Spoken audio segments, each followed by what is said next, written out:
ils ont l'apôtre, ils ont la prophète, ils ont la botosa, il y a un élote. Et ça va ngolu nzamba Pierre Abis. Et ça quand on a utilisé quand nous autres on a besoin de droit support à se servir de lui-même. Après est-ce que Mino Boyebi, si moi vous adorez quelqu'un que vous ne connaissez pas. Mais nous adorons celui que nous connaissons. Donc Nzambe à Israël comme on est nani, Jésus-Christ. Papa ya Yesu comme on est Jésus-Christ. Nzambe akozala na mwana te, abota mwana moko boye, akana mwasi moko boye, akana mboka ne moko comme on est Nazareth, azakana mboka moko te koma bango.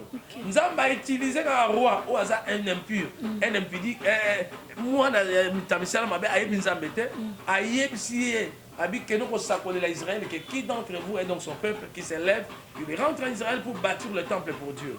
À sa serviteur, mais il n'est pas loin de Dieu. Il a homme de Dieu, loin de Dieu, n'a serviteur de Dieu. Ministre, tout ça va ministre parce que tu as un ministère. Il y a parole. Mais il y a un ministre, il y a un ministre, il y a un bonheur. Non. Nous, la carte service est en colo, tous les esclaves. Parce que apôtre Zomona, Jean-Claude Mananga, Moussala Oyo, na boya yango, na boya yango petit lelo. Oh. Ya Moussala ya passe, Moussala boumbu, Moussala ya konyokwama, ya Moussala te ou ebisanga ke tanga pona yango, na boya, na ngate, kweza Moussala ya kitoko te. Vraiment. Na mona université ya esclave te. Mais oyo biso nde babengela biso eza ya nko Nzambe ya poni atuni ata vie na hote akabola na ba mino ya bombolenge alongoli baguna yo na vie a séparer na famille a imposer ngana na za la vie na ata musuna tanga na polytechnique mais Dieu m'avait imposé okotanga boyete osala bo.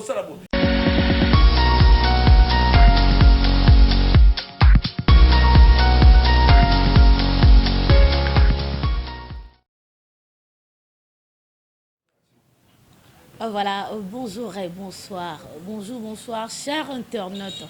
Bino oyo bonjour katangu ya ko consommer kabiso ebele en tout cas to pesi bino mbote na kombo na Yesu bino wapi ya chaîne na biso foi de vainqueur en tout cas balongi foko zaka balongi hermion ezalaka bien eza oyo ya bino mosali ser grâce lelo ya solo to elisuko solo lela bino elongo na apôtre Jean-Claude Mananga wapi oyo tozoko sombi kisa makanisi lolenge tolobaka to pusa makanisi mosika na makambo etali domaine ya makambo ya Nzambe elelo ya tout le monde bakomo mibenga basala Nzambe elelo balobaki na ntango ya suka tokoyeba basali ya solo na oyo lokuta oyo wapi lelo bakomi ebele kotambola na bakombo ya batu na apôtre Jean-Claude Mananga nde toko solo la na mokolo lelo papa bonjour.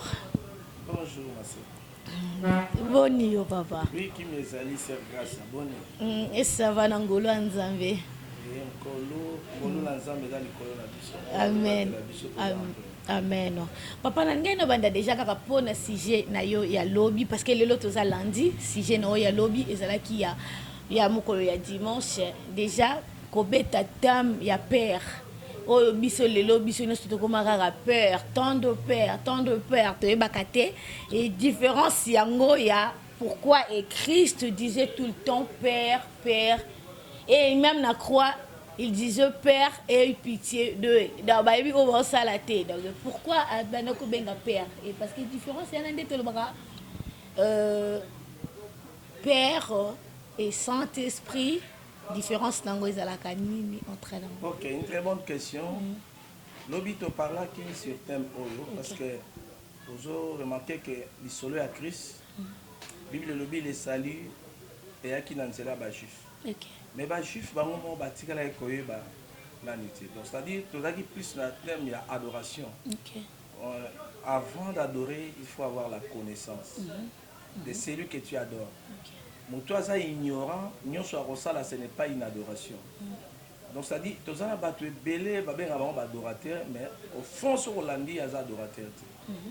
C'est-à-dire au Christ, il y a une femme samaritaine, alors l'heure viendra, il est déjà là, où les vrais adorateurs adorent le Père en esprit et en vérité. Les vrais adorateurs adorent le Père. Comprendre? En vérité et en esprit. C'est-à-dire qu'il y a aussi les faux adorateurs. Mais avant d'adorer, il faut connaître. Donc, ce qu'on y est bien embêté, n'est-ce pas adorer. Parce que tu peux dire définition d'adoration. C'est parler de ce que Dieu est. Parce qu'on l'a on zamba zali, il y a pas bien adoration. Adoration, il y a non. L'oyembo est partie adoration. Mais l'oyembo est adoration mobimati. Adorer Dieu veut dire quoi? C'est de dire ou de faire ce qu'il est, ce qu'il veut, de vivre selon la volonté de Dieu. Adorer Dieu, c'est s'incliner à la volonté de Dieu. Ou adorer Nzambe, c'est vivre selon la volonté de Nzambe, qu'on s'épélisse motema Nzambe. Qu'on loba oya zali. Il y a un monde Nzambe. Adoration. Maintenant, les vrais adorateurs adorent le Père. Un adorateur, c'est celui qui considère Dieu comme le Père. Maintenant, si koyo ndenge nini okokende ko adorer Yesu ko yebiete. Donc eloko ali boso za ko yebanzam. Alors église faut et sunga batu ba yeba. Alors mukolo wana Yesu azo solo la femme samaritaine. Yesu a provoqué a na besoin mai na été. A sengi ka pesa nga mai. Webi di solo samaritaine ezanini. Bakabona ki bazaki ki deux camps. Israël kamona ki na deux camps. Bamso batikala ki mibale. Shida, bamususu bakenaki na Samarie, oyo Israël capitale Samarie. Kuna bakenaki du tribu. Alors voyez baké, bango ba ko zo valeur banzambe ba papa la bango misatu. Abraham, yami balé, Isaac, yami misatu Jacob et puis ba yo bakisana Moïse. Donc ça dit pour la bango bazali ba référence ya bonzambe pour na bango. Alors, mais yesoyé, ba laka ki bango ke Messie aroya. Mais ils ne croyaient pas que le Messie c'est celui-là. Makamunyo c'est Salama qui va en dit Mango Karati. Le Dieu d'Abraham, le Dieu d'Abraham, le Dieu d'Isaac, le Dieu. Toi, Yesu tout na bango que oh. Votre père là, on ne veut pas père Nabino. Ça dit ya milongwe. Abi oh bo benga papa soit disant papa wana. Hein? Est-ce que vous adorez quelqu'un que vous ne connaissez pas.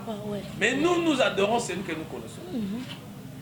Alors, yo zanani, yo yebi papa biso Abraham, yo po yabando loba. Papa la biso kutu Jacob, timo la biso kutu dibula mai to melaka. Do azambu tu munene, yo kutu nani, yo kutu toyeba na lokote. Mais babo sani, mukolo moko Yesu wana manako leka. Mbala moko Yesu ayebisi déjà bâti à ce école n'était mutual à zo kende wana hein azali agneau ya kolongola voilà il est Messie le père le Dieu d'Abraham le Dieu d'Israël s'appelle Jésus-Christ.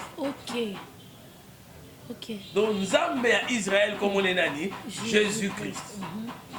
Papa ya Yesu comme on est Jésus-Christ.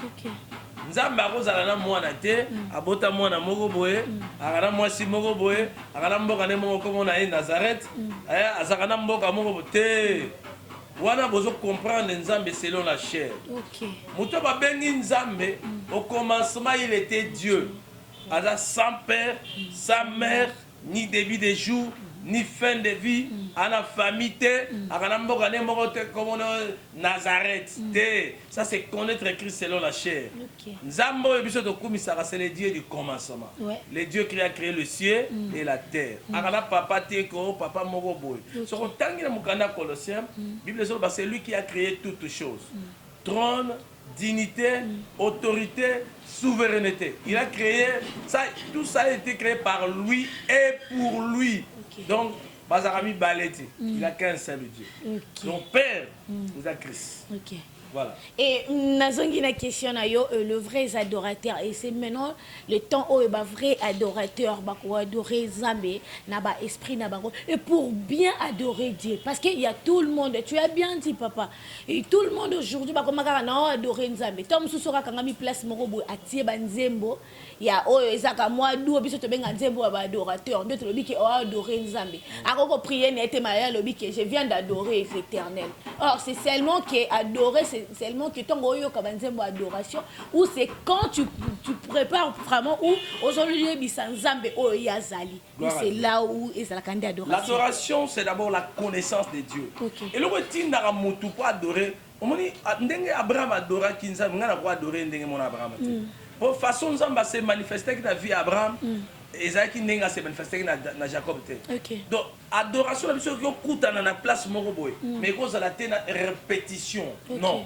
parce que makambo nzambe osala la vie nanga peut-être Abraham asala ngote ezala bato musu pe bazokuta na ba souffrance ya koleka Joseph lelo bakuta pe na ba parcours ya souffrance ya koleka Job bazape mais adoration moto wana ekokana na Job te po bakuta na ba circonstances à vie moko te nani oyo ako adorer nzambe eza moto azoyemba te yo ozo adorer ozoyemba bobanga nzambe te oyebi kutu nzambe yango te et tu prétends dire que tu es adorateur qui est adorateur bah vrai non tout le monde peut être adorateur mais tout le monde n'est pas vrai adorateur na Satan pas adorateur mais il n'est pas vrai mais je te jure Satan n'a pas adoré nzambe adoraka mais un vrai adorateur voilà pourquoi tous les beaucoup de chantres bazo yemba soi-disant bazo adorer mais pas ils ne sont pas des vrais adorateurs voilà et ça le ba serviteur pe to ke na kata mon domaine ba serviteur serviteur de Dieu, pasteur, prophète, et on va titrer.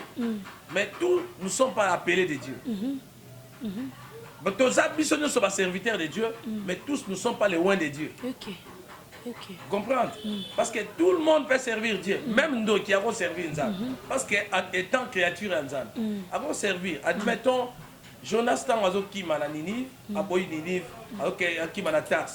Nzambe a utilisé serviteur na Emoko, comme on est nani, baleine. Atinaki nyama amelie akekotika na wapi na nini mission asala ki wana mission nani ya Nzambe to quel sous na roi Darius Israël bakena dans la boumbu na kata Babylone et pas tata Darius comme on est na Nabucodonosor interdire à su Babylone ko ba licencier la memi en otage et maintenant bango na ba prophète nous bazaki wana na ba nozwa courage azonga tina Israël a gagné un temple bazo banga po ba koboma bango nzamba a utilisé un roi ou aza un impur un impudique moi na tamisala mabe ayebi nzambe te ayebisi abi que nous sacoler la Israël que qui d'entre vous est donc son peuple qui s'élève il rentre en Israël pour bâtir le temple pour Dieu aza serviteur mais il n'est pas loin de Dieu il a homme de Dieu ou babengi loin de Dieu na serviteur de Dieu c'est deux choses différentes des choses différentes. C'est-à-dire, homme de Dieu, homme de Nzambe katinaye. Il était un homme de Dieu. Eli azoya lobina comme na maloba nanga nakangi mbula pendant 3 ans et 6 mois. Alors ba kiteke na komba Nzambe, abi na maloba nanga. C'est-à-dire katinaye za bon Nzambe. Au mona Paul peut la katia Bible. Il y a des fois Paul azolo banine. Ce n'est pas l'Éternel qui parle, mais c'est moi. Mais je dois sentir conviction que ngana Nzambe to amutumo moko. Voilà. C'est ça homme de Dieu, c'est-à-dire poursuivre mon Nzambe vanda katina. Amen. Qualité Nzambe Dieu est saint. Mutuana a assez force à revivre la vie il y a sans péché. Nzambe aza réconciliable. Il est pas réconciliable. Nzambe aza Dieu d'amour. Il est pas mutu d'amour. Parce que vie chrétienne, il y a un ma colonie bale. Vie chrétienne, vie chrétienne, nous ma colonie balé. Ma colonie, c'est la foi et l'amour. Oh là là. Voilà. Oh ouais. La foi, vie chrétienne, et ça, il y a l'église, il faut pas tant que coquille, il faut pas vrais adorateurs. Va prêcher l'évangile à solo, pour bananzamba solo, va comprendre que tant que ça, faut les vrais. Voilà pourquoi la Bible les autres, Jésus-Christ est venu nous apprendre à connaître les véritables. Et nous sommes dans les véritables par son fils Jésus-Christ. C'est lui le Dieu véritable. Au moins les gens vrai, véritable, vrai, vérité, véritable. C'est ça Christ, qualité Christ. Et ça là basali oyo ba benga mate. Mais atangi ne cour abanote mama ça. OK. Yeah. Mais ça là ba mususu ba benga ye atangate bazote ya makamanza. Voilà. C'est différent. Dans ces différents, ils ont ça comme un pasteur parce qu'il y a qui classe. Ou d'ailleurs, depuis Abotama, Azala déjà. Mais tu te fais un exemple, il y a apôtre Jean-Claude Yemoko, Azaki et Zado Yanzambe, ou Tapo Botama, ou apôtre pas qui n'a cours local, ma pasteur Moussouba Kendaka. Ma sœur, grâce. Oui, papa. Moussala Nzambe, Moussala passe à la Misala Nyos. Amen. Et quand Moussala Ngana Mona Mutao, on le Kumu, Nafuna Koma Moussala Nzambe. Ok. Hein? Parce que Bakobo et Mata Mingo, ministre de Dieu. Non, nous ne sommes pas encore les ministres, nous sommes les esclaves, les prisonniers de Dieu. Ok. Et à Moussala le Kumu, pour Mutao, on air, Funake Notanga. pour na koma musala nzambe. Et est-ce que yo so mona université esclave na mokilo? Ezala gâté. Yo so mona université ba prisonnier? Non. Apôtre Paul a le naza prisonnier pour Christ. Hein? Bien que établir un ministre, mais yoka, parce qu'on a gouvernement, on a un gouvernement ni. Gouvernement céleste regoya sima. Batu ba longola thème ya esclave, ba longola thème ya prisonnier, ba bambara nini ministre. Oh, mais ministère na biso ministre. Tout ça va ministre parce que tu as un ministère. Hein? Il y a parole. Mais il y a le bâtiment tu as un ministre, il y a un ministre il y a mon kilito, il y a bonheur. Non. Nous, la carte de service est en colo, tous les esclaves. Parce que les disciples à Christ bango moko, leader. Celui qui veut être grand, il soit d'abord le serviteur des autres. Apôtre Zomona, Jean-Claude Mananga, Moussala Oyo, na boya yango, na boya yango petit lelo. Oh. Ya musala ya passe, musala boumbu, musala ya konyokwama, ya musala te ou sangana ketanga pona yango na boya, na ngate, poeza musala ya kitoko te. Vraiment. Na mona université avec esclave te. Tous les esclaves en Christ. Musala olali na yo dans la posa olala, bala musi olamuka que no samela. Wana za musala kitoko. Soki bato bazo kota en classe wana etali bango. Mais oyo biso nde babengela biso. Eza ya nko. Nzambe ya poni atuni ata vie na hotel, akabona na ba mino ya bombolenge, alongoli baguna yo na vie, a séparer na famille, a imposer ngana za la vie na ata musu na tanga na polytechnique, mais Dieu m'avait imposé, okotanga boyete, osala bo. Oui, la connaissance on n'en disconvient pas, mais la connaissance des écritures, pour comparer à la connaissance, la vérité il y a la parole de Dieu. Une personne peut avoir la connaissance des écritures, mais ça la parole à terre, à connaissance de l'écriture, à maîtriser l'écriture, à terre, mais en lui la parole n'existe pas. Il y a un dit qu'on est bandeli, motupo à l'adorateur, foyer bala nzamba solo. Ça dit, et le routine dit que motusko bala adorer nzambe, et zalité que na commissaire, avant notre sama la mise connaissance il y a nzamba za pona ye. Donc bando bitake ndongo vivra pe bala mo yeza Yesu. Ye mutakela yo. Donc yo lalaka bando kitango bazoya Yesu mutabatela yo. Tala ye te mutalesa yo. Mai na makila nzoto vanda ngeza ye. Omoni tango zakila libumu. Nzambe ka Yesu wana kaka. Yesu wana kaka. Omoni babilo nyoso wana. Ça dit tango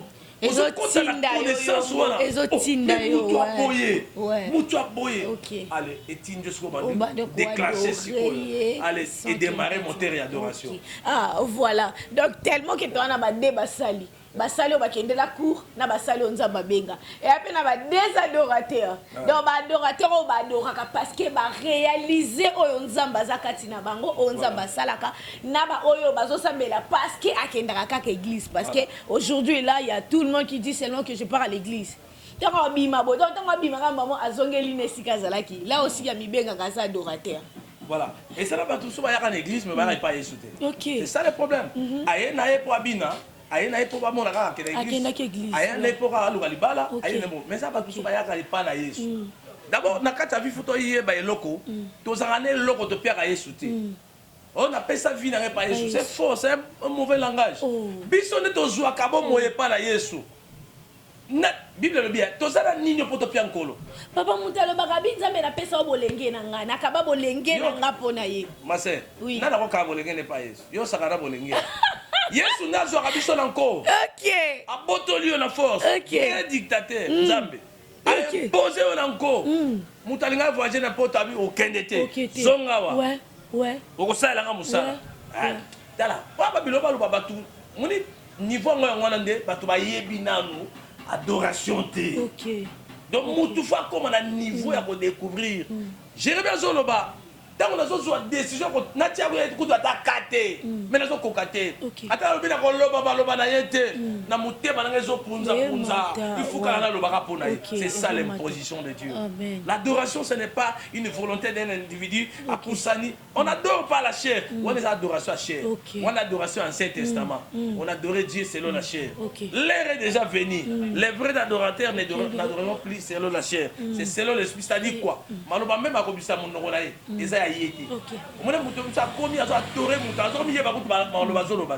vous écoutez seulement les oracles de Dieu. Amen. Voilà. Amen. Vraiment, oui, koyeba liloba nzambe zaka bien ainsi que kozala ka pembe na ba apôtre oyo azako fongola biso vraiment oyo eza eloko oyo biso ba misusu oyo tokanisaka to loba ke Seigneur na pesa o bolenge nanga Seigneur na pesa yo bongai mais or sur le bomi pesa boyo obi ko pi pesa boyo ya solo ndenge zalaka papa lobi nazaki na discussion moko boy et aujourd'hui tolinga to tuna lokola ba apôtre aza mutu oyo aza na connaissance makasi et aza papa oyo parce que namona après apôtre namona mutu apôtre ndemu tabimisa ba pasteur mais je l'ai jamais vu un pasteur fait sortir l'apôtre et c'est pourquoi c'est différent entre apôtre et les pasteurs et apôtre et les prophètes apôtre est toujours au-dessus de tout ma sœur là on fait ça au conseil donc il y a na circuit na terrain wana te toza nyonso ezala apôtre ezala prophète ezala botoza toyaka na eloko te ezaka ngolu nzambe apiaka biso ezaka nkolo etizaka nzoto na biso lokwa support à se servir de lui-même après en principe surtout songi pe na mokili muta principe surtout songi pe na mokili muta sala nzambe azate Dieu se sert de lui-même nzambe misale la ye mo nano osala nzambe pe na ba 100% azala te osala nini na posala nzambe nyonso to zwaka euta ke pana pe ma bomo nzoto ngo ya yi ba komba ko pe ba porte ya ye ka siko ngai eloko ni na salela ye biloko nyonso ya yi aux apôtres, aux alanines, tout ça ce sont des titres. Mais ce qui est important, que chacun mette au service des autres ce qu'il a reçu de la part de Dieu. Nzamba lingite oya yo ba innovation na yo opesa bato. Alingi oya pesi yo bien mo bato. Vrai apôtre yo. Amen. Parce que nous avons deux catégories d'apôtres. Nous avons apôtres comme messager, envoyé de Dieu. Quiconque a été envoyé par Dieu d'aller prêcher l'évangile, on peut l'appeler un apôtre. Mais apôtre aussi comme ministère Isala. Voilà. Mais circuit on a la linga apôtres. Voilà papa linga n'est-ce que to benga frère. Hein? Naza frère. Parce que Naza frère. Papa pourquoi j'ai dit ça lelo toyeba kiki to lo bakaka ba sali nzambe to rebelle ba chantre et tout. Liboso toyeba ke aza chantre de l'Éternel. Il chante seulement pour Dieu. Et lelo comme qui est un chantre de l'Éternel. Souka souka obi chantre de l'Éternel ata saleli nzambe ya cela 10 ans souka souka otuna katongo otuna frère intela banda ye makenda pour comment l'église na ezala na son fils comment est-ce que nzamba salaka il faut mosali ya nzambe to lo ba chantre faut comme kaka pasteur ou faut comme kaka apôtre c'est ça. C'est une très bonne question. Et ça, la ngama mingi. Au moins, nous sommes les technologies. Modernité continue à la église. Mais continue à la électricité. Et continue l'église, et continue l'électricité. Donc, technologie continue. Oui, la modernité. Donc, mondialisation, et continue à l'église. Ok.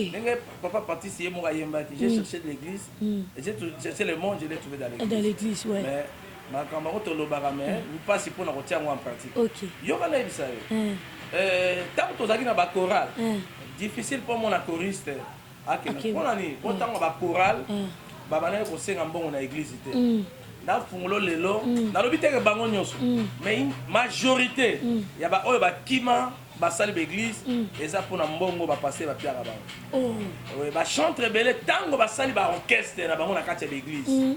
Bah comme qu'on se comparer si qu'on a musicien à mokili que biso beto beta ben sima on a toujours ben sima on a toujours boy pour pierre biso bon so ka na concert a sengi ba pie mbongo bo futi billet to longo ne tama ba billet ba to ke pela ba concert su mingi te ba concert ekati ba zoki siko na kati l'église ata bino bo lobe ben sima na bino donc le ko ba message na mbongo baza ba musicien baza ba artiste donc baza ba na nzambe oui mais domaine qui star et côté déjà na kati na bango ouais on va raisonner que aïe amuta obeta musique pas ba ti offrande ba ti dit bon côté parce que ça l'appelle des fois aïe bité que église wana tam zo ça l'appelle des fois pour bon basomba odan basomba lupangu batonga ba veuve bazawara ba serviteur baza ba faire des instruments yé moteme matika ngam na beti bato bayaki ebele ba penga mbongo moke alobi na oyate ngape funda ça l'église nanga pour mbongo wana ezwa c'est dommage tant on sait l'église mbongo wana vieux kuna exact mais ça na ba mususu peut-être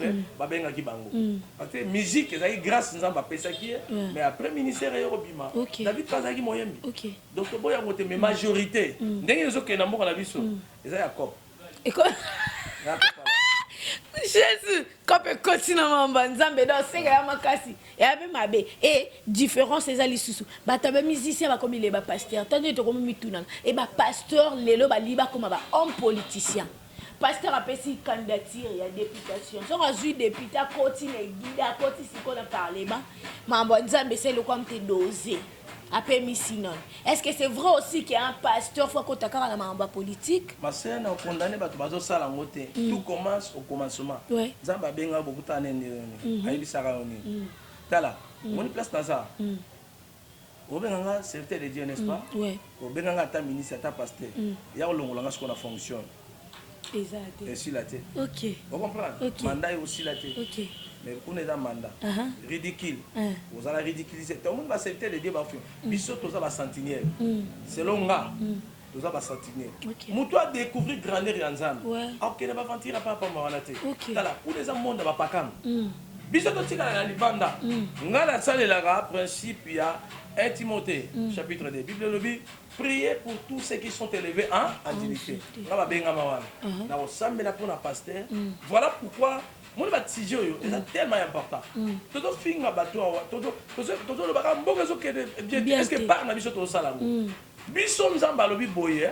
Alobi na mukana 1 Timothée chapitre 2. To sambe la pour la bato so baza élevé en dignité. Bana na famille na yo, na quartier na yo, na veni na yo, na kacha mboka tomati.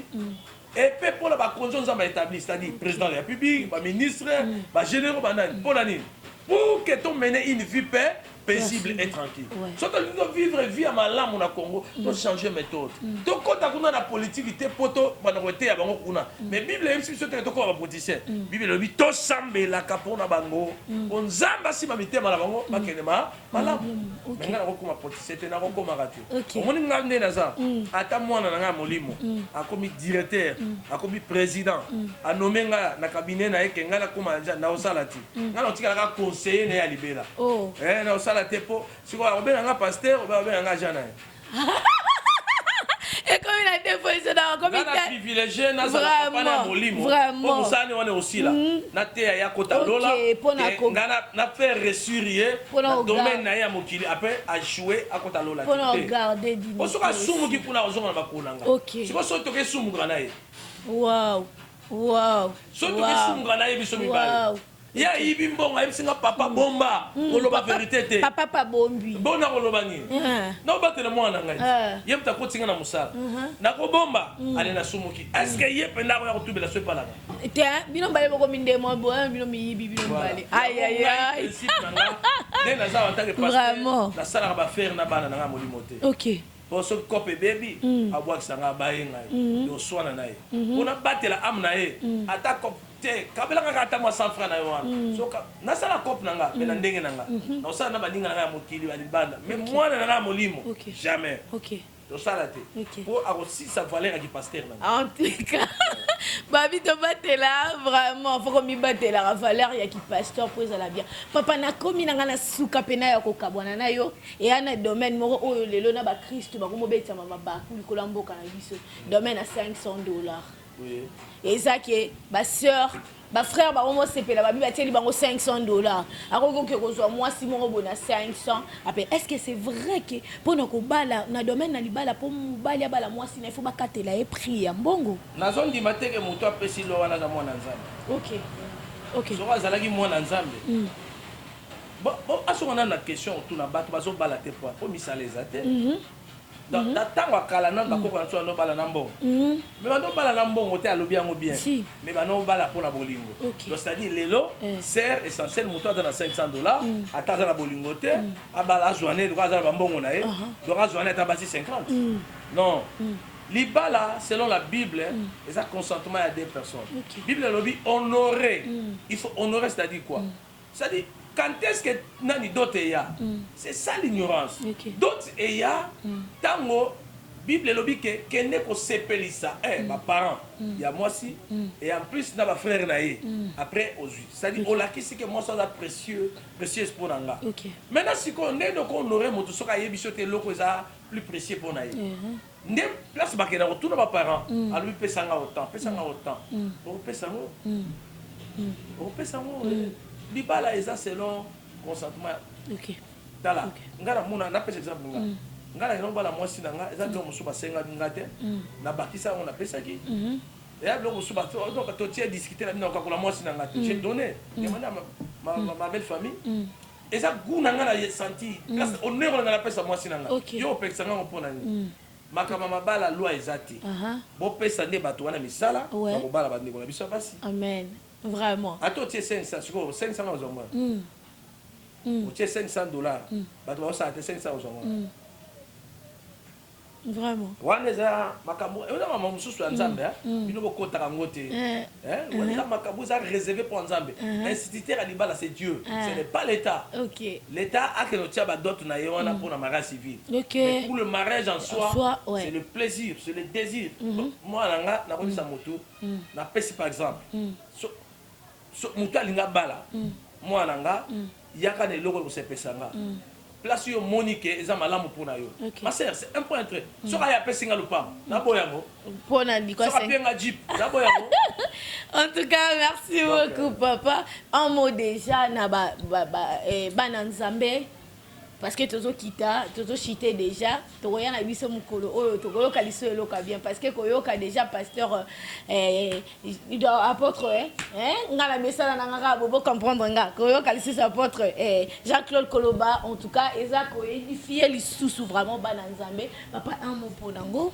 oui liloba on a ko ebisa bana nzambe les grave ta otoza nazo pesa d'abord conseil pour na ba peuple congolais au moni période de tozoke tozo traverser moment mo ya kitoko muto azala molimo awe bage pays ekoti na nzela tozaki na zamba tozongi na nzela donc nzambe tanga bimisi Israël na Égypte bakati nani bazwaki souffrance moko ba se souvenir na kokombe je ne condamne pas des gens qui étaient en train de se souvenir na régime passé ils ont raison de le faire et faire accomplir aussi la parole de Dieu au moins ils ne se souvenir mais après ce temps ça sera de bons moments amen donc patientez et vos applaudissements continuez à prier et tambola sa mibeko lokola gouvernement oza ya mibeko to sambela pona gouvernement to sambela pona président de la République to sambela pona banani nazo pekisa pe bana nzambe mingi o bazo toucher plus les églises to simba ba église te pour les domaines ya nzambe